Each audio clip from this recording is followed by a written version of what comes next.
कोई एक फैसला नहीं है, बहुत सारे ऐसे फैसले हैं। वो फैसला हाई कोर्ट का हो या वो फैसला सुप्रीम कोर्ट का हो, अधिकांश फैसले जो हैं आपको ऐसे जो मिलेंगे, खास करके जो कि जिसकी संपत्ति की बात करने वाले हैं, यानी बहू का संपत्ति में अधिकार हो और वो विवाद जो उनका हो रहा है वो विवाद हो रहा है सास ससुर की संपत्ति को लेकर, और वो विवाद हो रहा है पति की संपत्ति को लेकर। तो ये इस मामले में आखिर क्या होगा? आखिर इस मामले को अगर देखा जाए कि बहू का संपत्ति में जो कानूनी अधिकार है वो क्या अधिकार है, तो उसमें भी अगर आप देखेंगे दो कंडीशन आपको देखने को मिलेगा। एक आपको ये देखने को मिलेगा कि जो बहू है वो एक तरह से विवाहित है। कहने का मतलब ये केस ऐसा हो सकता है कि इनका पति जो है अभी जीवित है, अब तब उस केस में इनको क्या अधिकार मिलना चाहिए। और दूसरा यहाँ पर जो है कि इनका जो पति है, जो संपत्ति की हम बात कर रहे हैं, तो इनके पति की मृत्यु हो चुकी है, यानी पति अब इस दुनिया में नहीं है। तो उस केस में इस बहू का कानूनी तौर पर क्या अधिकार होगा? कोई भी महिला है, कोई भी महिला की अगर मान लेते हैं पति की मृत्यु हो जाती है या उनका पति जो है वो जीवित है, अब ये पति की या तो मान लेते हैं मृत्यु हो जाती है, नहीं तो पति वर्तमान में जीवित है, तो इस दोनों केस में कंडीशन कुछ भी हो सकता है। तो इस कंडीशन की अगर हम बात करें तो एक एक को समझते हैं कि आखिर अगर जो है कोई विवाहित है उसका क्या अधिकार होगा, और उसके बाद समझेंगे जो विधवा बहू है उसका क्या संपत्ति में अधिकार होगा। सबसे पहली बात, और जो समझने वाली भी बात है और आप जानना भी चाहते हैं कि आखिर सुप्रीम कोर्ट के द्वारा इस तरह के मामले में क्या फैसला दिया गया है, सुप्रीम कोर्ट ने क्या फैसला सुनाया है, किस तरह का विवाद था और क्या फैसला हुआ, ये भी जानना बेहद जरूरी है। तो सबसे पहले जो समझने वाले यहाँ पर हैं वो विवाहित जो बहू है उसके अधिकार की बात अगर यहाँ पर देखें, पहला हम एक चीज यहाँ पर आप समझ लें कि अधिकार में अगर आप करेंगे, आप शादीशुदा हैं, आप जो है एक तरह से परिवार में रहते हैं, आपका एक फैमिली है, ठीक है, आप उसमें आपका विवाह हुआ, परिवार में एक विवाह हुआ, आप फैमिली की आप क्या है, फैमिली की आप सदस्य हैं, सदस्य जो है आप हैं, तो ये हो गया। लेकिन जो है लेकिन आपको क्या किया गया कानूनी तौर पर, लेकिन हिस्सेदार नहीं है, हिस्सेदार नहीं हैं।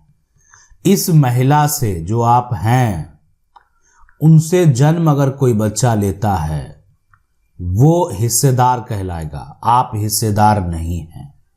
तो ये हो गया विवाहित बहू के लिए जो अधिकार की हम बात कर रहे थे। तो इसमें एक पहला पॉइंट तो ये आप समझ लें कि फैमिली का आप मेंबर तो हो गए, विवाह हो गया उस परिवार में आपका, लेकिन उस परिवार के आप हिस्सेदार नहीं कहलाएंगे। और अगर उस फैमिली में जिसमें आपका विवाह हुआ है उसमें अगर जन्म जो है बच्चा जन्म लेगा आपसे, आप महिला है ना, आप जिस बच्चे को जन्म देंगे वो फिर यहाँ पर जो है जन्म लिया बच्चा जो होगा, लिया जो बच्चा है वो हिस्सेदार हो जाएगा, हिस्सेदार हो जाएगा। अब दूसरा जो सबसे महत्वपूर्ण पॉइंट है कि अगर आपका जो है पति के द्वारा जो है अगर संपत्ति बनाई गई है, पति का अच्छा खासा कमाई है, संपत्ति जो है आप एक तरह से काफ़ी हस्ती वाले वो लोग हैं, उनके पास पैसे की कमी नहीं है, और ये सारा जो है आपके पति के द्वारा बनाया गया है, तो उसमें आपका एक अधिकार होता है, आप अधिकार का दावा कर सकते हैं। अब यहाँ पर भी आप हिस्सेदार नहीं हैं, अधिकार जो यहाँ पर है उसके मतलब अलग अलग हैं, और हिस्सेदार मतलब हो गया कि आपको जो जितना शेयर मिलना चाहिए वो पहले से डिसाइड है, लेकिन यहाँ पर आप उस पर दावा कर सकते हैं, आप वो रकम मांग सकते हैं। मांगने की जरूरत कब पड़ती है? जब जो एक तरह से परिवार टूटता है, रिश्ता टूटता है तब जरूरत पड़ती है, और जब जरूरत पड़ती है तो उस समय आप अपना अधिकार, उनकी हैसियत, उनकी बनाई हुई संपत्ति से, है ना, उनका जो भी अपना एक तरह से इनकम है उस पर आप दावा कर सकते हैं, उस पर आप अधिकार का बात जो है कर सकते हैं। ठीक है। अब इसके अलावे 2 पॉइंट के बाद जो है एक तीसरे पॉइंट की अगर हम बात करेंगे, सबसे पहले तो जो बहू है उसको जो है, जो रहने के अधिकार की अगर बात करें, कोई भी विवाहित है, ठीक है, तो अगर आपका जो वैवाहिक संबंध है, वैवाहिक जो संबंध है वो अगर एक तरह से नहीं टूटा है, कहने का मतलब क्या हुआ, आपका तलाक नहीं हुआ है, अभी आपका संबंध जो है बरकरार है, तो आपको उस घर में रहने का अधिकार है। घर में, है ना, रहने का अधिकार है, कोई नहीं निकाल सकता। कैसे निकाल देगा? अभी तो संबंध बरकरार है तो घर में रहने का अधिकार है। ठीक है। लेकिन अगर वैवाहिक संबंध नहीं है, टूट चुका है, तब आप घर में नहीं रख सकते हैं, तब तो आपको घर से जाना होगा। अब तो आपका जो रिश्ता था वो आपका एक तरह से तलाक हो चुका है, जब आपको, तो आपका उस घर से कोई संबंध नहीं है। हाँ, आपके अगर बच्चे हैं उनका संबंध बरकरार है, आपका संबंध नहीं है। चौथा जो यहाँ पर देखने समझने वाली बात है कि अगर मान लेते हैं कोई ऐसा संपत्ति है जो आपके पति का नहीं है, पति का नहीं है, तो आखिर किसका है? तो वो संपत्ति जो है वो सास ससुर का है। ठीक है, ससुर का है। तो कहने का मतलब है कि सास ससुर के द्वारा ये संपत्ति बनाया गया है, खुद वो सास ससुर के द्वारा संपत्ति जो है उन्होंने अर्जित किया है। तो इस पर जो है आपका सास ससुर का अगर कोई संपत्ति होगा तो उस पर किसी का भी कानूनी अधिकार नहीं होने वाला है। मतलब उस पर जो है किसी का कोई कानूनी अधिकार जो है, सास ससुर अगर खुद से संपत्ति बनाए और आप सोचते हैं कि उस पर कानूनी दावा करेंगे, तो ये दावा कभी साबित नहीं हो सकता। ठीक है। तो इसलिए यहाँ पर जो है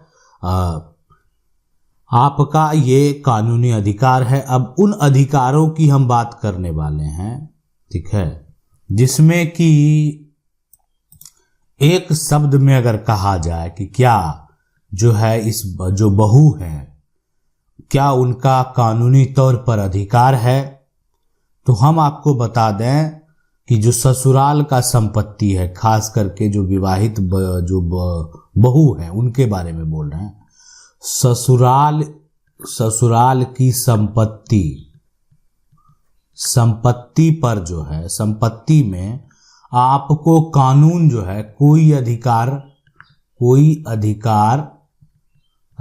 नहीं दिया है ना, या ये ससुराल की संपत्ति में कोई अधिकार नहीं होता है। ये बात आप समझ लें, मन में बैठा लें कि आपका अगर ससुराल में कितनी भी संपत्ति है, आपका उस पर अधिकार आपको नहीं मिलेगा। अब ये कानून है, इसको आप कैसा सोचते हैं ये कमेंट करके जरूर बताएंगे।